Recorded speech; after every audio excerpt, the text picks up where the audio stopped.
Guys, oke, jadi mungkin sebagian dari teman-teman yang pegang saham ini ya, dulu orang bilang, wah beli saham blue chip aja deh ya. Ini kan dulu di 8 ribuan ya Unilever ya, kita ngomong bakal bahas Unilever ya. Sekarang tinggal berapa? Valuasi tinggal 1000-an ya, 1500-an bahkan hari ini, penutupan 1545 gitu loh. Nah, jadi apa yang mau gue bilang? Guys, jangan terlalu banyak denger kayak fear sana sini. Kita harus cari tahu dulu nih, kenapa penyebab dia bisa menurun kinerjanya. Oke, dari semenjak pas pandemi itu sampai sekarang gitu menurun. Dan kita bilang ya, banyak banget faktor eksternal yang nggak bisa kita kontrol guys. Oke, apa penyebabnya? Ya, Unilever sendiri kan dia kan produknya kan tuh gara-gara kena ya masalah isu boykot dan sebagainya itu semua loh. Jadi menyebabkan kinerja dia jeblok. Tapi dia baru saja bagi dividen. Luar biasa sih satu perusahaan ini sih. Makanya kenapa Pak Lo ngomong, wah laba besar. Ini mesin pencetak uang gitu loh ya. Nah, jadi mungkin teman-teman kalau misalnya memang orientasi adalah hold forever atau long term banget, sebenarnya sih itu jadi peluang ya. Yang mungkin average-nya di 8 ribuan atau 7 ribuan bisa memanfaatkan momentum ini sih menurut gua ya. Ini pribadi nih, ya pendapat gua doang ya. Tapi again, keputusan di tangan kalian ya. Jadi gua bakal ngebahas saham Unilever. Nah, sebelum itu jangan lupa selalu disclaimer on, bukan ajakan menjual atau membeli suatu saham ya. Untung rugi kalian tanggung sendiri. Oke, jadi gua bakal langsung saja bahas ya pembahasan Unilever ya. Jadi dari profil perusahaannya dulu. Ini seperti apa? Nah, Unilever Indonesia Tbk ya namanya. Asal dari sejarah itu anak usaha Unilever PLC Britania ya. Nah, sampai di sini. Guys, Unilever oke, yang di Indonesia ini cuma anak usaha dia ya. Dan pusatnya itu ada di Inggris. Oke, dan itu sudah lama. Sudah aja sejak 1933, guys. Berarti oh shit, udah mau 100 tahun, guys. 8 tahun lagi ini udah 100 tahun. Logika aja, guys. Perusahaan segede itu guys, kemungkinan besar bangkrut ada nggak? Coba, itu jawaban kalian semua simpen untuk kalian sendiri ya. Kalau memang kalian orientasinya fokusnya untuk investasi jangka panjang atau hold forever. Oke, dan ini kategori perusahaan blue chip. Oke, ya lanjut lagi. Nah, berdiri sejak 5 Desember 1933 sebagai lever Jeep Fabriken NV dan menjadi perusahaan publik di B sejak 1981 dan dia sudah IPO 44 tahun yang lalu, guys. Again, oh my god, gua rada speechless juga ya, banyak yang ketakutan kayak kebakaran jenggot Unilever ke 1000 dan sebagainya. Berarti itu pertanda bahwasannya kalian belum mengerti apa kalian beli sih sebenarnya sih. Again, kalau memang orang ya sebagai investor ya, apalagi bener-bener kita ngomong udah legit investor bukan pemain atau trader ya, 8.000 ke 1.000 sih itu bukan ancaman, malah jadi peluang beli lebih banyak lagi tambah kepemilikan gitu loh ya. Kita ngomong the real investor, tapi balik lagi sih keputusan tangan kalian semua sih ya. Gue cuman kasih pendapat gue dan sebagai teman kalian ya, gue cuma sharing dan coba kasih insight untuk perusahaan ini ya. Oke, lanjut lagi. Kantor pusat Jakarta. Nah, itu di BSD. Di BSD kalau teman-teman tahu ya, dekat The Breeze ya. The Breeze ya, itu dekat sana sih. Ya, gue sering beberapa kali main ke sana, cuman belum pernah masuk ke dalam gedung ya. Ya. Oke, sektor barang konsumen cepat habis FMCG, kategori home care, personal care dan nutrition, food and refreshment. Jadi boleh dibilang hampir semua barang-barang itu sudah pernah kalian rasakan atau bahkan sedang kalian gunakan. Mandi pakai apa? Gosok gigi pakai apa? Masak pakai apa? Ayo, ya, tulis di kolom komentar. Ya, mungkin satu rumah pakai itu semua ya, bumbu masakan pakai apa? Well, we never know, guys. Ya, coba. Oke, gue bikin tahu sih, tapi seru sih pembahasan ini sih. Yang menarik banget sih, ya. Oke. Untuk GCG-nya itu kategori bisnis ya. Gue masukin ke dalam bisnis. Kenapa? Memang boleh dibilang GCG Unilever itu salah satu top juga ya.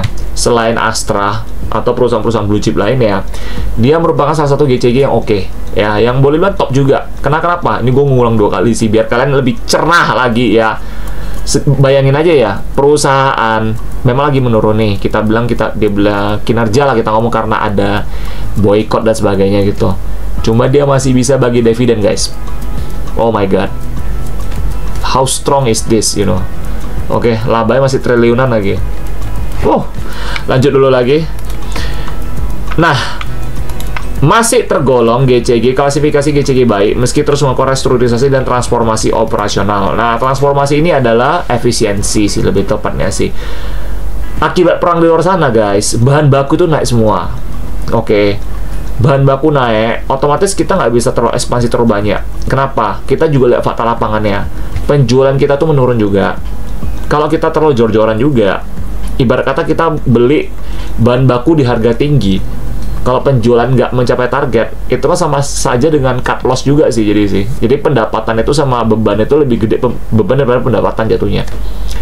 Itu sebabnya gue bilang kalau misal perusahaan-perusahaan seperti ini guys, ya kalau mereka memang manajemennya ngerti ya proyeksi ke depannya gimana dan risknya ya, resikonya ya kalau mereka lakukan ini kan, itu manajemen bagus sih sebenarnya sih, dan bisa tercermin dari laporan keuangan juga bagaimana arus cash flow terjaga. Oke, ntar coba kalian cek di dalam sana ya. Gue lanjut dulu. Pemilik mayoritas saham dipegang oleh Unilever PLC dengan sisa saham di publik dan institusi keuangan. Nah, boleh dibilang memang Unilever itu pegang kalau usaha 84% ya. 86 atau 84? Bentar, kita confirm sekali lagi dulu. Gua dilihat di sini, oke, 84,99% ya. Masyarakat itu 14,49%. Masyarakat worker atau script 0,52% ya. Berarti memang boleh dibilang mayoritas dipegang sama holdingnya langsung, induknya langsung. Agenda sampai di sini saja, gue masih bingung sih kenapa pada ketakutan. Gue nggak ngerti sih guys ya. Mungkin mindset tuh harus dibenerin dulu deh ya. Lanjut lagi. Nah, klien terbesar dan pasar itu konsumen melalui jaringan retailer dan tradisional modern. Ya, boleh dibilang itu semua adalah warung.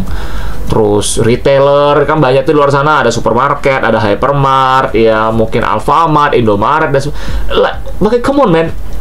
Gua masih nggak nyampe di otak gua ya Tuhan. Kenapa takut banget sih gitu loh. Ya, again, ini bisnis udah lama. Semua orang menggunakan produknya. Dan semua orang juga itu merasakan manfaat produknya juga. Jadi memang ini cuma sesaat doang gitu loh. Sentimen sesaat. Ya, lu boykot dan sebagainya. Itu nggak bakal selamanya berjalan juga. Oke, karena ini bakal selesai semua ya. Ini kok nggak salah gara-gara perang yang Palestina itu ya, nggak salah itu sih. Ya.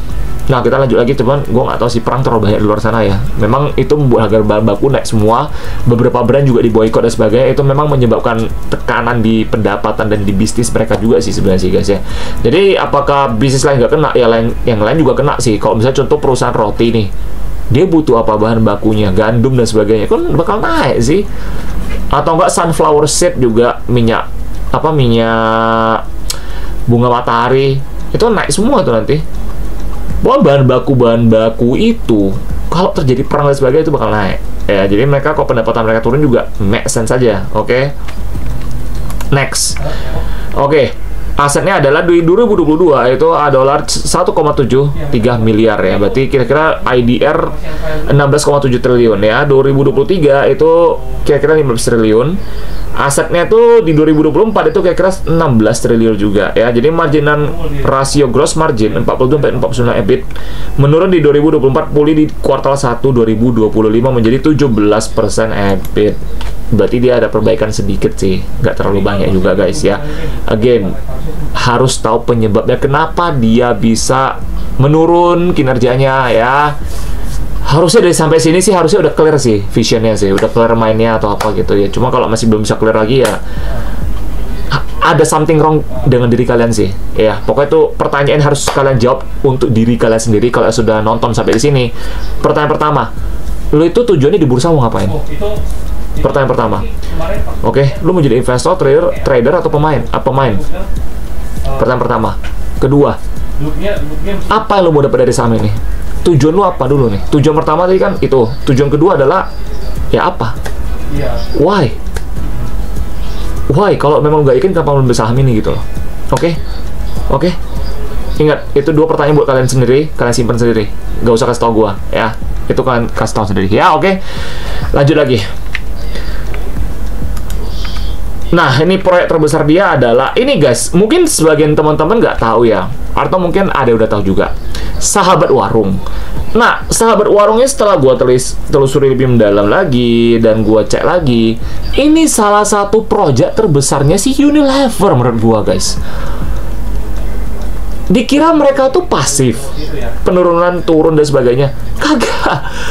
Oke, mereka itu berinovasi dan memanfaatkan teknologi yang sekarang guys.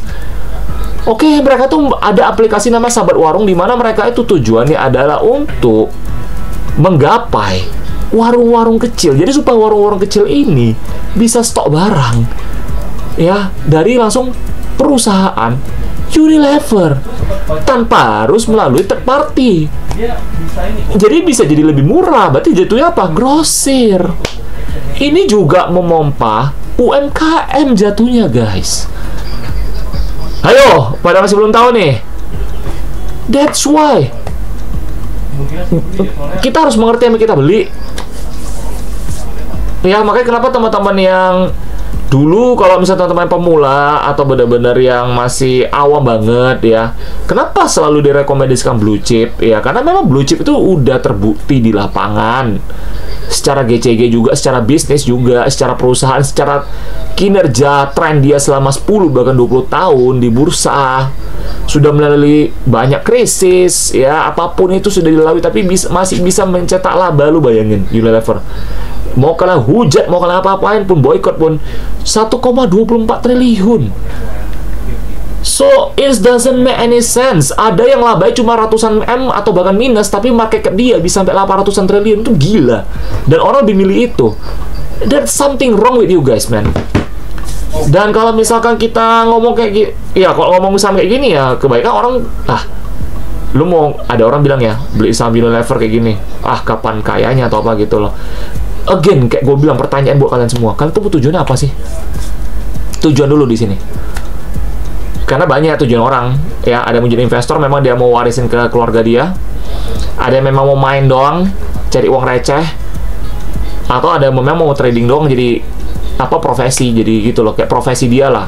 Jadi dia punya kerjaan harian lah, udah nggak jadi karyawan lagi gitu loh. Jadi banyak orang yang masuk bursa itu tujuan beda. Jadi kalian harus clear mind dulu nih, pikirannya di-clearkan dulu, mindsetnya di-clearkan dulu. Itu baru bisa tahu kalian tuh bakal jadi apa ke depannya. Kalau enggak, kalian bakal pensiun dini di bursa sih, pasti, gue berani jamin kalian bakal pensiun lebih cepat di bursa ya. Oke, lanjut lagi. Ini Sahabat Warung, cakupan langsung menyentuh ribuan warung kecil, kini 22% dari penjualan langsung dan ditargetkan 80% akhir 2025. Divestasi segmen es krim signifikan dari portfolio per Februari 2025. Benar sekali, Unilever sudah menjual segmen es krim itu sebenarnya 7 triliun sih sebenarnya sih. Oke, menurut di berita pada bulan Januari kemarin itu, dan boleh dibilang mereka udah punya cash tebal banget. Jadi kenapa sih segmen es krim itu mereka jual? Ya karena mereka tuh tujuannya mau fokus ke produk-produk utama mereka doang sih. Memang pada dasarnya itu Unilever bukan fokus di es krim. Dan kita ngomong lagi, gue sudah sering ngomong di live gue juga buat teman-teman semua di sini yang sering nanyakin gue soal masalah saham-saham es krim, ya seperti Campina ya, CAMP kode sahamnya itu. Gue bilang dia bisa menurun. Apa penyebabnya? Penyebabnya adalah karena di lapangan sana memang untuk segmen industri es krim itu sudah sangat susah guys. Di luar sana banyak es krim lebih murah lagi guys. Bayangin mungkin kayak Mixue, Aicha dan sebagainya itu cuma 8.000 udah dapet cuy. Oke. Dan anak-anak, aku lihat kadang di lapangan, lihat ada anak-anak beli dan sebagainya, banyak daripada mereka pergi beli es krim kayak gini harga di atas 10.000. Apalagi sekarang kita boleh dibilang udah masuk efisiensi gitu loh ya. Dan banyak yang PHK, kena PHK, pengangguran. Bayangin aja orang sekarang mau makan sehari aja mikir cuy, gitu loh. Jadi kalian mesti patut bersyukur sih masih bisa investasi di bursa sih. Lebih banyak bersyukurnya lah guys ya, jangan terlalu banyak ngeluh. Oke. Jadi kalau menurut gua sih, dan untuk segmen bisnis es krim lagi, di luar sana orang lebih suka sekarang makan apa? Gelato tuh lebih mahal gitu loh, bisa 50-60 ribu ya. Gue juga kadang makan sorcelli gitu, dan banyak lah ya. Gue juga sering juga gelato pun enak sih sebenarnya sih. Cuman itu gue bilang, satu scoop gini aja udah berapa guys? 33.000, 44.000, bahkan 50.000 bahkan kan. Jadi kesimpulannya adalah ya memang bisnis es krim ini orang ada perubahan habit gitu loh. Gen Z lebih suka es krim. Kalau menurut gua nih ya, gua nggak tahu Gen Z yang lain ada atau enggak nih yang seperti gua pemikirannya. Tapi yang gua lihat memang belakangan ini banyak lebih suka makan yang gelato yang agak mahal. Jatuhnya lebih ke gengsi sih sebenarnya sih. Oke, daripada lu beli es krim murah, bagus lah beli mahal aja kan. Zamannya sekarang zaman-zaman gengsi gitu loh. Jadi dari sana sih udah kelihatan sih. Oke, memang es krim itu nggak gampang guys. Ya, ya mungkin kalian tahu lah kalau si Unilever tuh produk seperti apa, Magnum lah tuh paling terkenal tuh merek Magnum itu. Ya, cuma menurut gua sih ya ini langkah terbaik dia sih sebenarnya sih, daripada dia kerugiannya bertambah karena itu nggak murah bikin es krim itu juga ya, bebannya ya, susu dan sebagainya, itu coklat, apalagi coklat, harga coklat itu bahan baku semua yang bakal naik turun, dan apalagi lagi perang semua kayak gini bahan baku naik semua cuy. Aduh, makanya gue bilang Unilever ini GCG pinter banget, mereka tuh efisiensi banget, ngerem budget untuk ekspansi banget, jadi mereka tuh fokus ke produk-produk yang mereka bener-bener itu brand utama mereka, dan mereka itu ya boleh dibilang makin memperkuat brandnya lagi gitu loh ya, macam sabun Lifebuoy dan sebagainya gitu loh. Lanjut lagi dulu ya, jadi untuk yang sahabat warung ini bisa jadi salah satu sentimen positif buat si Unilever. Mungkin di kuartal 4 tahun 2025 Unilever kemungkinan besar kalau memang mencapai targetnya dari awal untuk menggapai 80% ya warung-warung kecil, wah mereka mungkin bisa mulai turn around ini. Oke, karena pun boleh dibilang kan ya, cuman balik lagi sih ya, ekonomi Indonesia kita juga sih ya, ekonomi suatu negara juga dipengaruhi juga sih. Mau makro itu lebih ke makroekonomi ya, kita nggak bisa ngapa-ngapain, itu faktor eksternal. Tapi kalau memang semua berjalan lancar, bukan nggak mungkin dia bakal turn around di kuartal 4 sih menurut gua sih ya. Lanjut lagi. Bisnis intinya apa? Home care, Sunlight, Cliff, Personal Care, Dove, Lifebuoy, Rexona, Food and Refreshment, Walls, es krim, Bango Kecap, Good Milk. Target pasar seluruh segmen masyarakat Indonesia melalui jaringan distribusi lebih besar 3,2 juta toko ya. Inovasi dan transformasi 46 produk baru dalam 2024. Fokus pada efisiensi operasional dan digitalisasi GTM, go to market. Oke, GTM itu apa bang? Oke, bukan GT Man, beda ya. Itu color buat kalian semua. Kalau yang kalian pakai color ya, oke. Kalau nggak pakai color ya, gue nggak tahu lagi ya. GTM itu apa sih? Ini adalah sistem dari digitalisasi ya, dengan mengadop namanya 5W plus 1H ya, 5W apa WH question ya, when, where, who, which, how, apalagi satu, who siapa target marketnya. Oke, where apa, who itu siapa audiensnya, who itu siapa audiensnya kok di GTM. Where itu siapa, apa target marketnya, di mana target marketnya ya, who, where, which ya, which berarti yang mana. Oke, yang mana itu lebih memperkuat posisi brand dia juga. Why, kenapa ya, who, who, where, which, where, when, timing juga guys ya. Jadi itu 5 lah, ada 5 itu pokoknya. How itu bagaimana, dan how-nya itu adalah cara marketing dan sales mereka. Jadi itu semua lah pokoknya ya. Jadi dengan menggunakan sistem seperti itu, mereka bisa lebih mempermudah kinerja mereka. Makanya gue bilang kenapa ada namanya sahabat warung, ini juga untuk mempermudah UMKM juga. Jadi lebih ke win-win solution sih kita ngomong sih, daripada lu menang sendiri kita ngomongkan ya, dari sana sih. Makanya gue bilang mereka udah masuk mulai digitalisasi, dan again Unilever tuh induknya ada di Inggris. Oke guys, Britania tuh ya. Oke. Nah, terus ya itulah personal bisnis inti semua lah ya. Walls-nya kayak udah dijual segmennya kan. Ya udahlah ya. Cuma ya produk-produk lain kalian masih makan lah intinya ya. Oke. Next kita lanjut dulu ya. Yuk.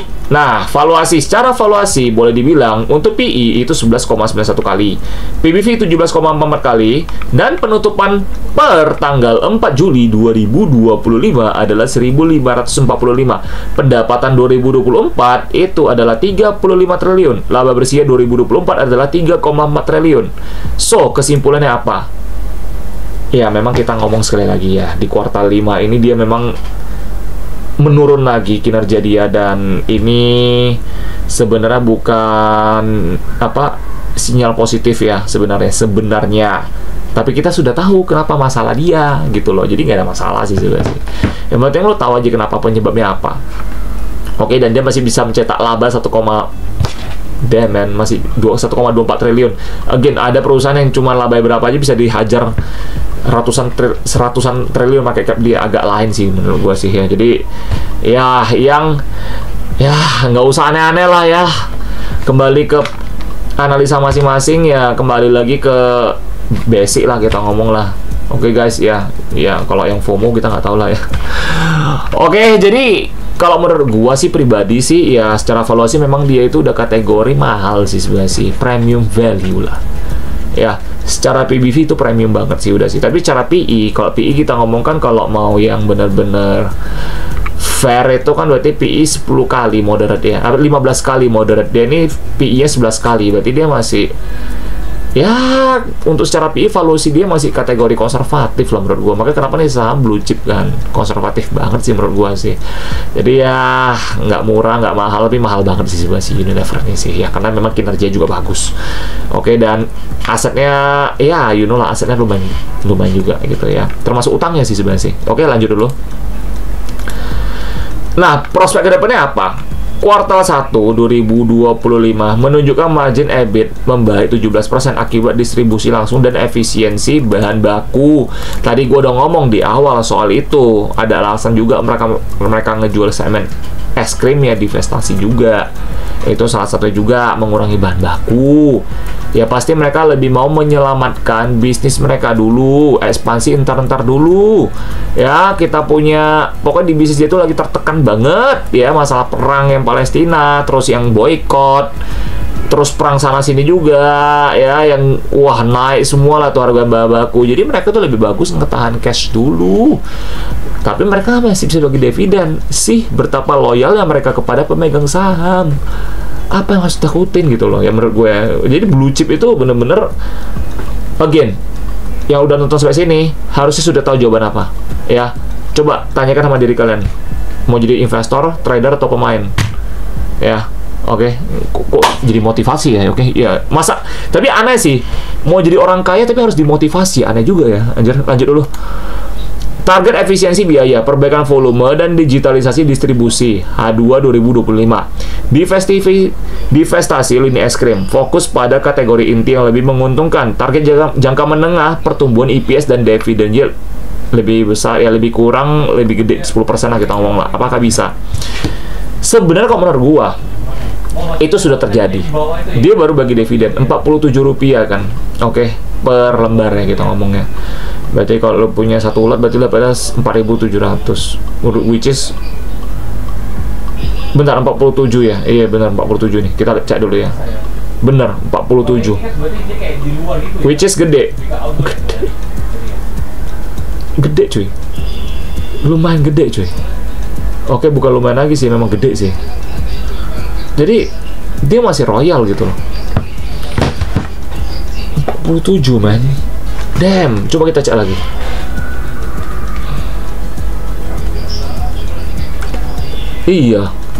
Iya cuy, 47. Berarti satu lot 4.700. Satu lot 4.700. Gila. Pantas dia kemarin rally bentar, karena dividennya besar. Bandingin sama dia punya harga saham sekarang 1.545. Oh fuck me man. Like, come on ya. Oke. Lanjut lagi. Ya, jadi itu udah tercapai sih target jangka menengahnya sih. Menurut gue dia bakal terus memperbaiki lah. Tapi kalau gue lihat sih di lapangan ya, sepertinya kinerja Unilever nih kalau untuk membaik mungkin nggak secepat itu sih ya, karena dia ini kategori consumer nggak sefluktuatif saham-saham tambang. Oke, beda, atau komoditas lainnya beda sekali guys itu ya kalau itu fluktuatif. Tapi kalau consumer itu memang seiring berjalannya waktu itu bakal sembuh sendiri sih menurut gua sih ya. Jadi itu bertahap lah kita ngomong, memang agak lambat sih kok consumer sih. Cuma consumer kok seperti dia itu memang untuk orang yang konservatif menurut gua guys ya. Oke, kita lanjut dulu. Nah, untuk kekuatan utama ini gue nguatin kalian doang ya. Jadi gue sharing ini, insight gue juga nguatin teman-teman yang mungkin masih hold dan sebagainya. Jadi tolong kalian tutup telinga kiri kanan. Ya, bukan berarti kata-kata gue juga didengerin 100%, enggak. Tapi gue cuman memfasilitasi dan memberikan kalian insight doang gitu loh ya. Dan again sih, gue merasa sih agak aneh sih. Mau jadi orang kaya tapi mesti dimotivasi, itu masih agak aneh sih. Oke, lanjut dulu. Ya, strengths, kekuatan ya. Kita mau portfolio, brand kuat, dan diversifikasi produk. Distribusi luas, 3,2 juta toko, dan digital GTM. Eksekusi transformasi operasional dan cost reset ya. Jadi kita ngomong sih secara fakta memang dia punya kekuatan utama memang di GCG-nya sih. GCG terlalu bagus sih menurut gua sih. Yang mau di luar negeri, mau dalam negeri, gak ada masalah. Predikat blue chip itu memang sangat mendongkrak mereka punya kepercayaan diri dan harga diri juga pastinya ya. Kalau misalnya bukan blue chip tapi kalian jelek dan sebagainya ya kurang bagus ya kita ngomong ya. Ya kalau bukan blue chip kurang bagus ya wajar aja, tapi ini blue chip ya, dan lu digaung-gaungkan bahwasannya you are the number one blue chip stock in bursa efek kita. Well, lu harus menjaga kinerja itu secara lebih profesional kita ngomong ya. Lanjut lagi. Untuk kelemahannya apa? Bentar, peluang. Untuk kelemahan dia apa? Down trading ya, konsumen dan boykot menekan volume penjualan. Ini tadi gue udah ngomong di awal banget. Ya, jadi mereka bikin namanya sahabat warung juga untuk menutup kerugian mereka di sini. Ya, kalau mau bilang rugi enggak, tapi penurunan laba doang, guys. Oke. Yuk lanjut lagi ya. Struktur organisasi kompleks dan ketergantungan pada retailer. Nah, ini yang gue bilang, again, sahabat warung itu kemungkinan besar bisa menjadi dia punya turnaround di bisnisnya. Dan dia nggak mungkin lagi bakal terlalu bergantung sama retailer seperti Indomaret, Alfamart, Hypermart, Food Hall, dan sebagainya. You name it, every single supermarket yang ada di Indonesia. Semuanya kita ngomong. Jadi dia ini biar bisa lebih fleksibel dan lebih bisa mengembangkan sayapnya lagi gitu loh. Sayapnya udah tertutup tapi dikembangin lagi. Oke, lanjut dulu ya. Exposure fluktuasi harga CPO dan bahan baku. Nah, CPO dia kan ada produksi minyak juga. Jadi memang CPO itu sangat, kalau harga CPO naik ya kelar juga dia gitu loh. Jadi gue bilang Unilever nih kelemahannya tuh banyak bahan baku, tetap bahan baku, dan itu tertekan di sana sini sebenarnya. Nah, untuk harga CPO sendiri ini kan masih belum naik, belum ada rally juga ya saham-saham untuk perusahaan CPO. Jadi memang kalau gue pribadi ya, ini kalau untuk orang-orang yang bukan value investing atau benar-benar pengen DCA, hold forever. Nah, kalau kayak gini sih gue merasa sih agak nggak gitu berpengaruh sama orang-orang seperti itu sih, karena mereka punya apa, psikologis itu udah terbentuk banget lah kita ngomongnya. Jadi malah mereka mindsetnya lebih bagus lagi. Oh gila, udah tinggal 1000-an ya, beli lebih banyak lagi gitu loh. Jadi mungkin ada orang-orang seperti itu juga sih, tapi kita nggak tahu mungkin ya. Tapi mungkin video gue ini bisa menjangkau orang-orang seperti itu juga sih, karena jujur gue tuh merespek dan gue sangat bangga sama orang-orang memang psikologisnya dari awal udah ada, mindsetnya udah tepat juga gitu loh ya. Jadi nggak spekulasi sana sini, tapi lebih fokus ke bisnis dan GCG-nya, bahkan lebih fokus ke valuasinya daripada harga sahamnya, karena harga saham itu relatif cuy. Oke, lo mau PBV 0,5, 0,3, tapi kalau masih fokus harga saham itu lo bukan investasi lagi namanya, lo spekulasi namanya gitu loh ya. Ingat, oke, value is what you gain, price is what you get ya. Oke, ingat kata-kata itu dari gua ya, biar kalian lebih clear lagi ya. Kok jadi motivasi? Lanjut lagi yuk. Peluangnya apa? Ekspansi produk, ramah lingkungan, dan tahan pandemi. Digitalisasi, distribusi, penguatan channel langsung. M&A, portfolio kategori potensi. Oke, jadi peluangnya itu masih ke sana, karena kita tahu, seperti kita ketahui pernah ada gerakan kalau nggak salah untuk Unilever nggak boleh terlalu banyak produksi plastik karena kita memang fokusnya lagi ke ESG. Kedepan apakah mereka bakal lebih fokus ke ramah lingkungan? Ya bisa jadi karena di supermarket di luar sana juga udah banyak pakai bag kain, kalau nggak kertas dan sebagainya.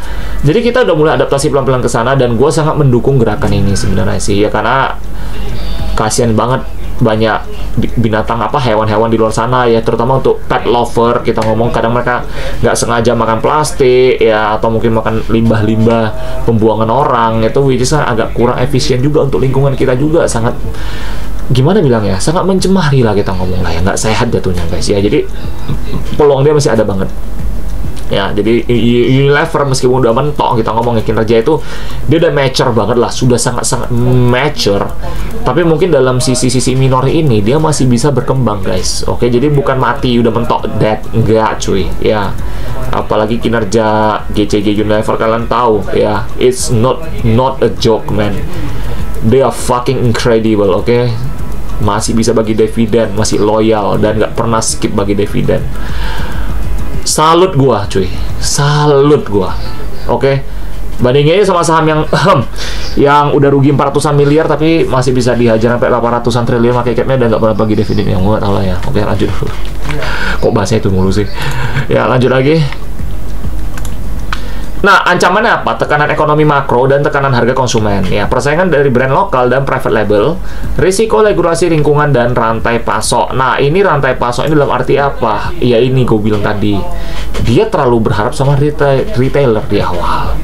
Nah, rantai pasok ini mereka perluas lagi dengan ada namanya sahabat warung tadi, aplikasi itu ya. Jadi itu mereka boleh dibilang titik balik mereka bakal dari sana semua sih. Nah, gue berharap juga teman-teman yang mungkin punya warung atau di luar sana ya, yang di luar sana mungkin usahanya lagi drop atau gimana ya, memang karena fakta lapangan memang makroekonomi kita tuh lagi kurang bagus juga gitu loh ya. Ada nanti kita bakal ada namanya tarif Trump ya tanggal 9 nanti, tinggal 5 hari lagi guys ya. Oke, ini hari tanggal 4 soalnya nih ya kan, tinggal 5 hari lagi.